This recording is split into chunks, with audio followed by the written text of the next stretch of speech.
जय हिंद साथियों, मैं बलराज सिंह एक बार फिर आपका स्वागत करता हूं अपने परिवार BS study point of family of learning में। हमने जैसे कि कल पॉलिटेक्निक का जो मैथ का एग्ज़ाम था उसमें जो मैथ के क्वेश्चंस थे उसको हमने सॉल्व किया था पूरे 50 क्वेश्चन, और हमने आपसे कहा था कि एक सेशन आपके लिए लेकर के आएंगे जिसमें साइंस के बाकी के बच्चों ये 50 क्वेश्चनों को हम सॉल्व कराएंगे। और आज वही साइंस के 50 क्वेश्चनों का सॉल्व हम आपको देंगे। आंसर बिल्कुल ही सटीक तरीके से, बिल्कुल ही आसानी से हम आपको आज देने वाले हैं। तो जल्दी जल्दी से सेशन में आप सभी लोग आ जाइए और इसे अपने दोस्तों के पास ज़्यादा से ज़्यादा शेयर कर दीजिएगा। और हमने आपको बताया था कि लगभग आपके कितने मार्क्स होंगे तो आपको सरकारी कॉलेजेस मिल सकते हैं। तो बताया था कि 100 नंबर 90 से 100 तक लड़कियों के लिए और 150 नंबर होने चाहिए लड़कों के लिए गवर्नमेंट कॉलेज पाने के लिए। और अगर 200-250 है तो आपको एक बढ़िया कॉलेज मिल सकते हैं। 250-300 नंबर हैं आपके तो चलिए साइंस के जो 50 क्वेश्चन हैं हम उसको भी देख लेते हैं क्या क्वेश्चन है, उसके बाद आगे की बातें होती रहेंगी। अगर अभी तक आपने चैनल को सब्सक्राइब नहीं किया तो चैनल को जल्द से जल्द सब्सक्राइब कर लीजिए। तो आप देख सकते हैं यहाँ पे पहला क्वेश्चन आपकी स्क्रीन पर आ चुका है। पार्ट फर्स्ट है भौतिक विज्ञान का। ये पहला क्वेश्चन मैं आपके लिए होमवर्क दूंगा। ये पहला क्वेश्चन आप लोग को मुझे कमेंट करके कमेंट बॉक्स में इसका उत्तर देना होगा कि इसका उत्तर क्या होगा, ठीक है। तो ये प्रश्न आपके लिए है और आगे का प्रश्न मैं आपको सारे प्रश्न बताऊँगा। पहला है 150 किलोग्राम का एक स्कूटर 108 किलोमीटर प्रति घंटा की एक समान चाल से गति कर रहा है, तो गाड़ी को 10 सेकंड में रोकने के लिए आवश्यक बल होगा। तो जल्दी जल्दी सब लोग बता दो कि कितने बल लगाया जाएगा कि उस गाड़ी को रोक सके, जो कि 150 किलो का एक स्कूटर है और वो 108 किलोमीटर प्रति घंटा की रफ्तार से चल रही है। तो उससे 10 सेकंड में मान लो रोकना हो, एक गाड़ी को 10 सेकंड में रोकने के लिए आवश्यक बल क्या होगा। तो इसका जो सही जवाब होगा 450 न्यूटन। जिन्होंने लगा करके आया है 450 न्यूटन, ऑप्शन सी वो बिल्कुल सही है। और ये जो सॉल्यूशन बता रहा हूँ मैं आपको सेट ए का सॉल्यूशन बता रहा हूँ, और बाकी जो सारे सेट्स हैं उनका भी क्वेश्चन यही है, बस क्वेश्चन का क्रम बदला हुआ होगा। आगे बढ़ जाएँ तो तीसरा प्रश्न देख सकते हैं आप। एक ही पदार्थ के दो गोले जिनकी त्रिज्या r और 2r है, मतलब इस गोले की देख सकते हैं आप त्रिज्या r है और इस गोले की देख सकते हैं त्रिज्या 2r है, ठीक है। और दूसरे के संपर्क में रखे जाएं, मतलब एक दूसरे के संपर्क में, देखो दोनों एक दूसरे से टच हैं, तो उनके बीच लगने वाला आकर्षक बल का मान समानुपाती होगा।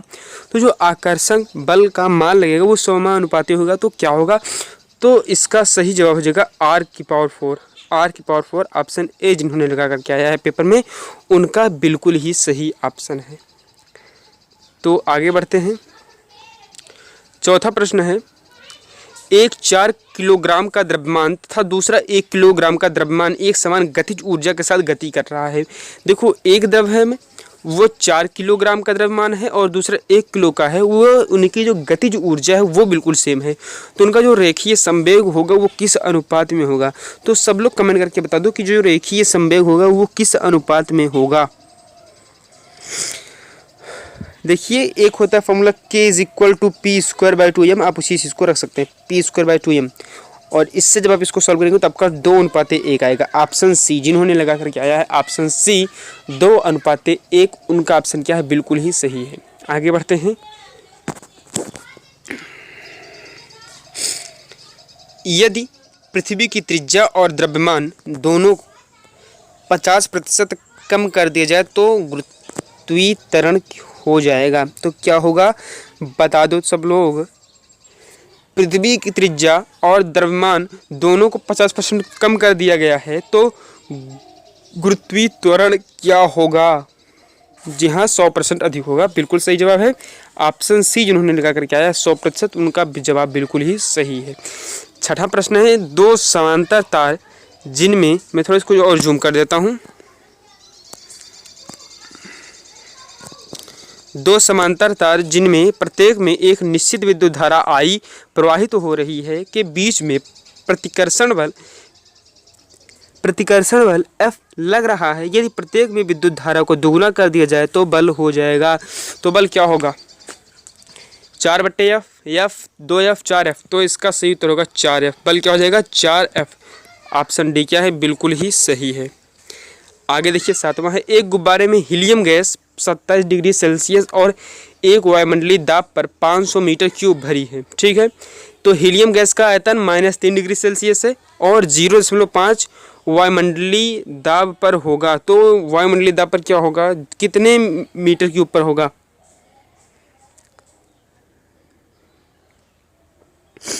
तो जिन्होंने इसमें ऑप्शन बी 900 मीटर क्यूब लगाया है उनका बिल्कुल सही जवाब है 900 मीटर क्यूब, 900 मीटर क्यूब।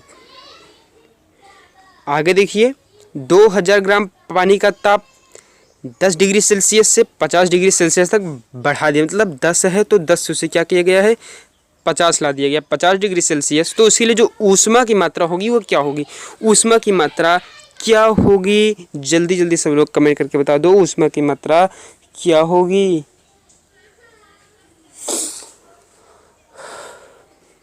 तो जी हाँ, यहाँ पे आप एक फॉर्मूला लगाएंगे, क्या लगाएंगे बताऊं, MS इंटू डेल्टा इन टी, माफ करना डी नहीं टी होगा।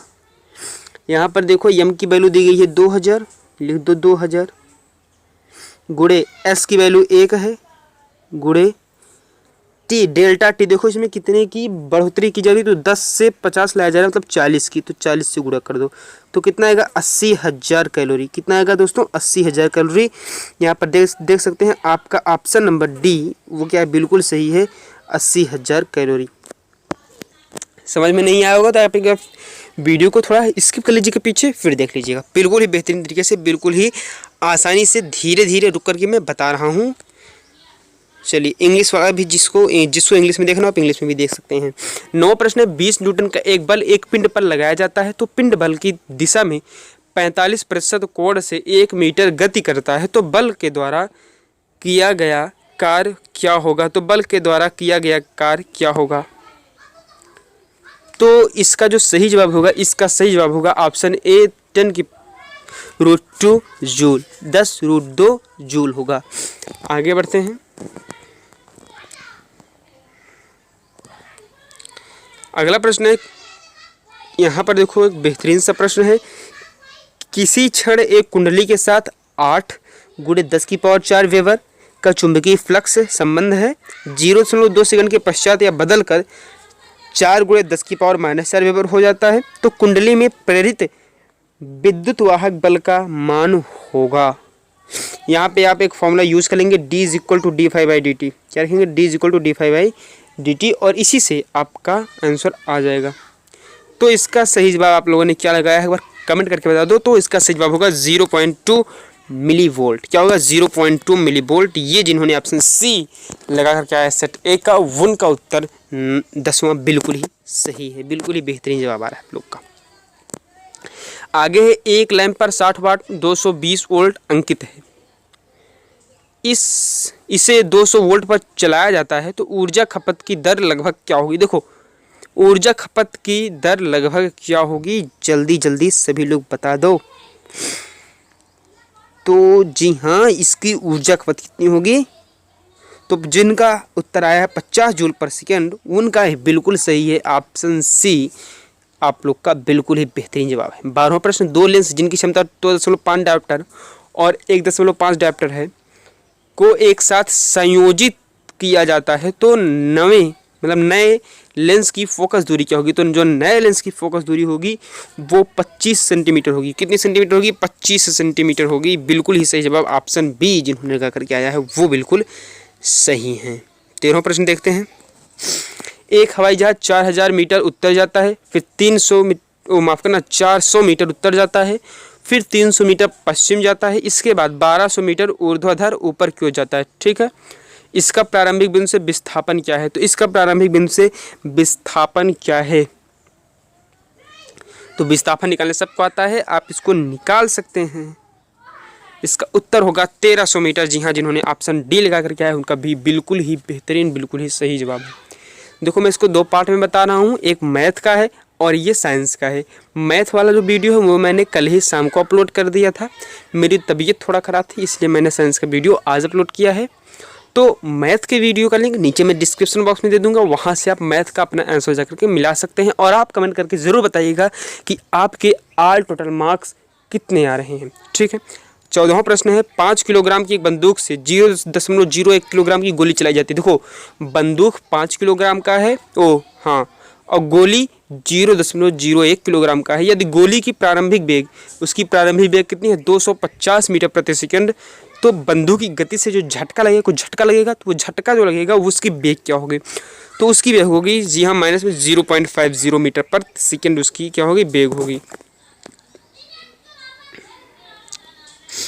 आगे है, 1 ओम प्रतिरोध के एक तार को इस प्रकार खींचा जाता है कि उसका व्यास 0.25% परिवर्तित हो जाता है, तो तार के प्रतिरोध में प्रतिशत परिवर्तन होगा। तो इसका जिन्होंने लगाया है 1%, उनका ही बिल्कुल सही जवाब है ऑप्शन सी, क्या होगा, बिल्कुल ही सही होगा। आगे देखते हैं, एक उत्तल दर्पण जिसकी फोकस दूरी f है, जो एक वस्तु का प्रतिबिंब वस्तु के आकार का 1/nवां बनता है, तो वस्तु का दर्पण से दूरी क्या होगा, तो वस्तु का दर्पण से दूरी क्या होगा, तो n-1 इंटू f, जिनका उत्तर आया है ऑप्शन डी, वो क्या है, बिल्कुल ही सही है।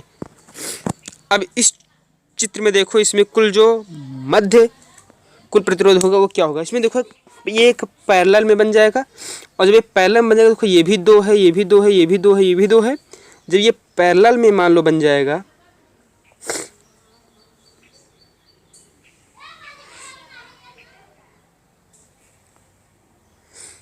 पैरेलल में बनेगा, तो ये 2 वोल्ट, ये 2 4 वोल्ट हो जाएगा, नीचे 4, मैं 1 को लो 4 पूरा, 1 उसका आधा ले लो, 4/2 कितना गया, 2 ओम। ऑप्शन ए क्या होगा, बिल्कुल यहाँ पर सही होगा। जिन्होंने ऑप्शन ए लगा क्या है 2 वोल्ट, उनका उत्तर क्या है, उनका उत्तर बिल्कुल ही सही है।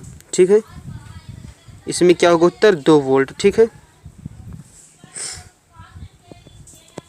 आगे देखते हैं,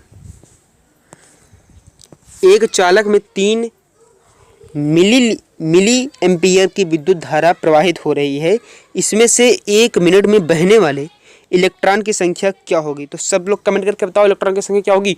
तो 10 की पावर 18 जिन्होंने उत्तर लगाया ऑप्शन सी, उनका क्या है, बिल्कुल ही सही है। आगे है, 5 एक समान प्रतिरोध जो श्रेणी क्रम में जुड़े हैं से 5 वाट की पावर उत्सर्जित होती है। यदि उनको समांतर क्रम में जोड़ दिया जाए तो उत्सर्जित पावर क्या होगा, तो उत्सर्जित पावर क्या होगा, सब लोग बताओ। इसमें आप क्या रखोगे, फॉर्मूला रख दोगे, P = B² 5R। तो यहाँ से आपको V² की वैल्यू निकल आएगी, और V² वैल्यू क्या आ जाएगी, 25R। ठीक है, कितनी आ जाएगी, 25R आ जाएगी। और जब 25R वैल्यू आ गई, तो अब आप यहाँ से एक रख सकते हो, P2 निकाल दोगे कि देखो V² वैल्यू 25R आई है। अब यहाँ पे आप क्या करोगे, P2 जब निकाल दोगे तो V² 5/R आ जाएगा।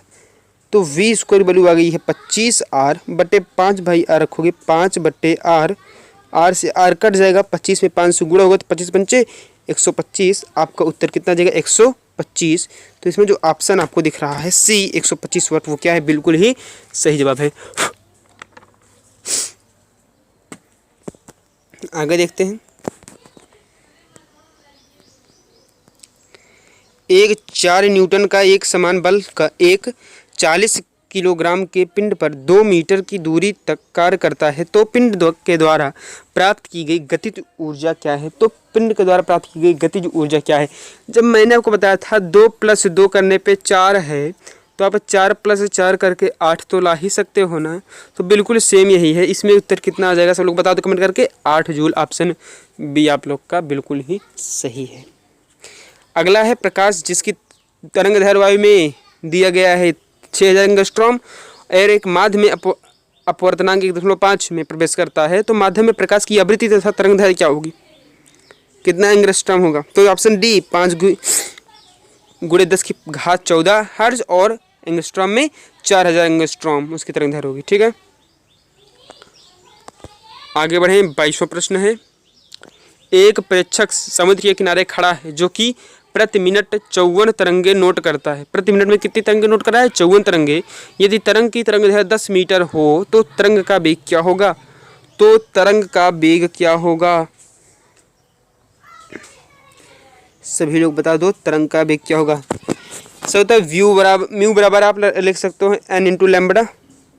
जब म्यू बराबर एल इंटू लैम्बडा रखोगे तो 54/60 एन की वैल्यू आ जाएगी।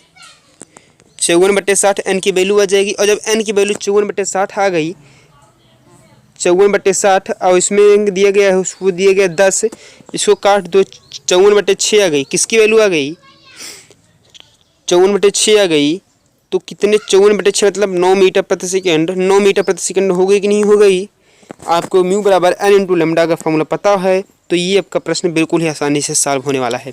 इसमें सही उत्तर क्या आ गया? देखो 54/6 तो 9 9 54 9 होगा तो 9 मीटर प्रति सेकेंड उत्तर आ जाएगा।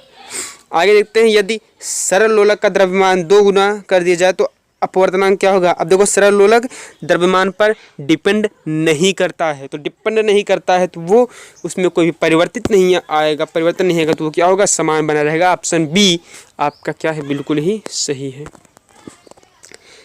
आखिरी के 2 प्रश्न फिजिक्स के।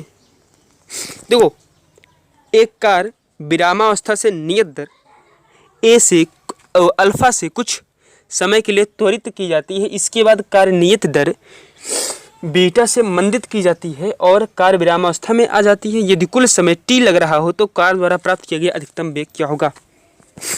तो एक फॉर्मूला लिख लो, त्वरण इंटू मंदन बट्टे त्वरण प्लस मंदन गुणे समय।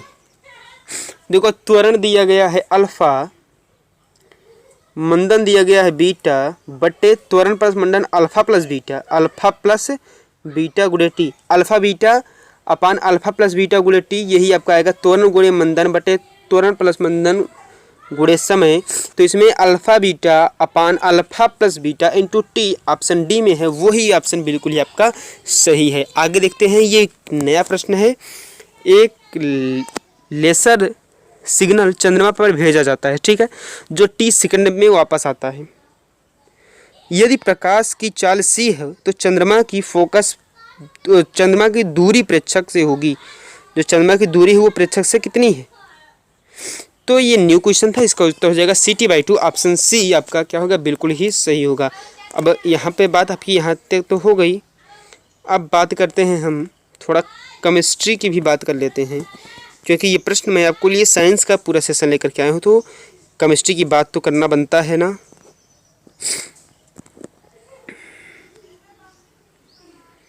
चलिए, अब देखो, टिंडल, जिसको कहते हैं टिंडल इफेक्ट, वो अपना प्रभाव दिखाता है। तो कोलाइडल विलयन में वो अपना प्रभाव दिखाता है। ऑप्शन बी आप क्या कर देंगे? बिल्कुल ही सही है। आगे है, STP पर 16 ग्राम ऑक्सीजन पर आयतन है, कितना है? 11.2 AT। कितना है? ऑप्शन ए आपका क्या है? बिल्कुल ही सही है। आगे है, निम्न में से कौन सा गलत मिलान है? तो इसमें जो वॉशिंग सोडा है उसका NaHCO3 नहीं होता है, वही क्या है? गलत मिलान है, धवन सोडा। ऑप्शन बी आप क्या करेंगे? बिल्कुल ही सही उत्तर है। आगे है, निम्न में से एक को छोड़कर सभी एल्कोहल श्रेणी से आते हैं, तो कौन एल्कोहल श्रेणी से नहीं आता? CH4 आता है, C3H8 आता है, C5H12 आता है, लेकिन C4H6 एल्कोहल श्रेणी से नहीं आता है। C4H6 आपका क्या होगा? ऑप्शन बिल्कुल ही सही कर दोगे। आगे है, तो इसको जूम कर देता हूँ, थोड़ा कम क्लियर दिख रहा होगा। जल की अस्थायी कठोरता निम्न की उपस्थिति के कारण होती है। किसकी उपस्थिति के कारण जल की अस्थायी कठोरता होती है? तो ऑप्शन डी दिख रहा होगा, सोडियम एवं पोटेशियम के क्लोराइड्स एवं सल्फेट्स के कारण, ठीक है।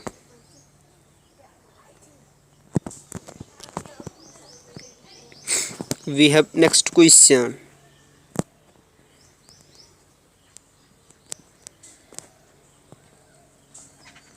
यहाँ पर देखो, जो टेफ्लॉन का बहुलक क्या है, तो मतलब टेफ्लॉन का पॉलीमर क्या है? तो CF2 डबल बॉन्ड CF2, ये सब क्या है आपको पता है? टेफ्लॉन इथिलीन जिसको कहते हैं, ये टेफ्लॉन का बहुलक है, ठीक है। आगे देखते हैं, इसका IUPAC नेम है, तो इसका IUPAC नेम ऑप्शन सी क्या होगा? बिल्कुल सही होगा, 2,3 डाइमिथिल ब्यूटेन। आगे है, निम्न में से कौन सा चक्रीय यौगिक नहीं है? कौन सा चक्रीय यौगिक नहीं है बताओ? एंथ्रासीन, जी हाँ बिल्कुल सही है, एंथ्रासीन चक्रीय यौगिक नहीं है, बाकी सब क्या है? चक्रीय यौगिक हैं। अब आगे है, आयरन के ऑक्साइड आयरन के ऑक्साइड का मूलानुपाती सूत्र क्या होगा, जिसमें आयरन 69.9% तथा ऑक्सीजन 30.1% भार है। तो उसमें आयरन के ऑक्साइड का जो मूलानुपाती सूत्र होगा वो क्या होगा? तो जी हाँ, ऑप्शन ए जिनका आ रहा है Fe2O4 वो क्या है, बिल्कुल ही सही है। ऑप्शन ए क्या है, बिल्कुल ही सही जवाब है। आगे है, कार्बन का सर्वाधिक प्रतिशत उपस्थित है, किसमें उपस्थित है? लिग्नाइट कोल में, या पीट कोल में, या बिटुमिनस कोल में, या एंथ्रासाइड कोल में? तो जो कार्बन का सर्वाधिक प्रतिशत है वो एंथ्रासाइड कोल में उपलब्ध होता है। किसमें? एंथ्रासाइड कोल। ठीक है, ऑप्शन डी 35 का बिल्कुल ही सही उत्तर है। अब बात करते हैं, तो रेडियो एक्टिविटी से क्वेश्चन आ गया था। रेडियो एक्टिविटी एक गुण है, किसका गुण है? परमाणु का है, नाभिक का है, प्रोटॉन का है, या इलेक्ट्रॉन का है? तो जो रेडियो एक्टिविटी होती है वो नाभिक का एक गुण होता है। किसका गुण होता है? नाभिक का। तो ऑप्शन बी आप क्या कर दोगे, बिल्कुल ही सही होगा, नाभिक। ठीक है, एक सेकंड आगे देख लेते हैं 37वां प्रश्न। 37वां प्रश्न देखिए आपके सामने, आवर्त सारणी में सर्वाधिक ऋण विद्युतीय तत्व है, कौन सा है? Fluorine, nitrogen, chlorine, oxygen? तो ऑप्शन ए जिनका आया फ्लोरीन वो क्या है, बिल्कुल ही उनका ऑप्शन सही है। अगला प्रश्न है, निम्नलिखित अभिक्रिया में x का मान क्या होगा? तो इसको जब आप सॉल्व कर लोगे तो x की जो यहाँ पे वैल्यू है, यहाँ पे आप जब 2HCl रख दोगे तो ये जो इक्वेशन है ये क्या होगा, बिल्कुल बराबर होगा। अब देख लो, n यहाँ पे 2 है, मैं इसको थोड़ा जूम कर देता हूँ ताकि आपको और क्लियर दिखे। यहाँ पे देख सकते हैं आप, Na 2 है, यहाँ पे भी 2 है। Cl यहाँ पे देखो 1 है, यहाँ पे 2 है, यहाँ पे इसलिए हम 2 कर दिए। देखो मिलाओ, यहाँ पे 2 Cl हो जाएगा। CO C 1 है, O 2 है, C 1 है, यहाँ पे O देखो कितना है, 3 है, एक यहाँ पे 2, यहाँ पे O है, एक यहाँ पे O है, इसका भी बात बराबर हो गया। अब 2 हाइड्रोजन है, यहाँ पे देखो हमने 2 आगे रख दिया, 2 हाइड्रोजन भी मिल गए। अब इक्वेशन पूरा है कि नहीं है इक्वेशन? अब इक्वेशन पूरा हो गया कि नहीं हो गया? तो इसका मतलब जो x की वैल्यू है, x की वैल्यू आप क्या रखोगे, 2 रख दोगे तो आपका उत्तर क्या होगा, बिल्कुल ही सही आएगा। x का जो वैल्यू होगा क्या होगा बता दो? तो x की वैल्यू 2 होगी, बिल्कुल ही सही जवाब है। अगला देखते हैं, निम्न में से किस युग्म में संयोजी इलेक्ट्रॉनों की संख्या भिन्न है? तो किस युग्म में संयोजी इलेक्ट्रॉनों की संख्या भिन्न है? तो ऑप्शन डी Mg2+ और Mn2+ में संयोजी इलेक्ट्रॉनों की संख्या भिन्न है। आगे है,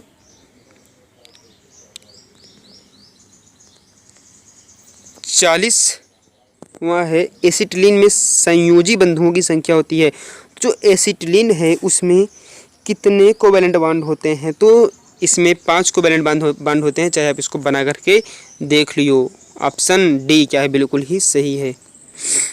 निम्न में से कौन सा एक रेडॉक्स अभिक्रिया का उदाहरण नहीं है? तो कौन सा रेडॉक्स का उदाहरण नहीं है? तो जब आप इसको सॉल्व करोगे, जब देखोगे तो इसमें जो ऑप्शन डी है वो रेडॉक्स का कोई भी अभिक्रिया नहीं दे रहा है। आगे है, ऑक्टेन संख्या का मान 0 है। ऑक्टेन संख्या का मान 0 है, कब होगा 0? एन हेप्टेन में 0 होगा कि नहीं होगा? ऑप्शन बी क्या है, बिल्कुल ही सही है। आगे देखते हैं, एक नियत ताप पर किस गैस के दिए गए भार का आयतन उसके दाब के व्युत्पन्नुपाती होता है? यह कथन क्या कहलाता है? इसको किसने कहा था?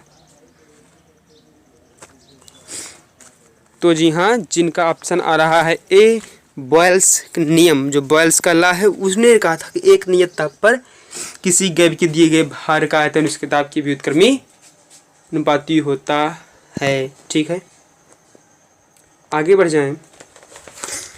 तो बेहतरीन सा क्वेश्चन, बेहतरीन सा आपके सामने आ चुका है। मैं इसको थोड़ा और जूम कर देता हूँ। अब देखिए, एप्सम साल्ट क्या है, एप्सम लवण क्या है? तो ये MgSO4 × 7H2O ये क्या है, एप्सम साल्ट है।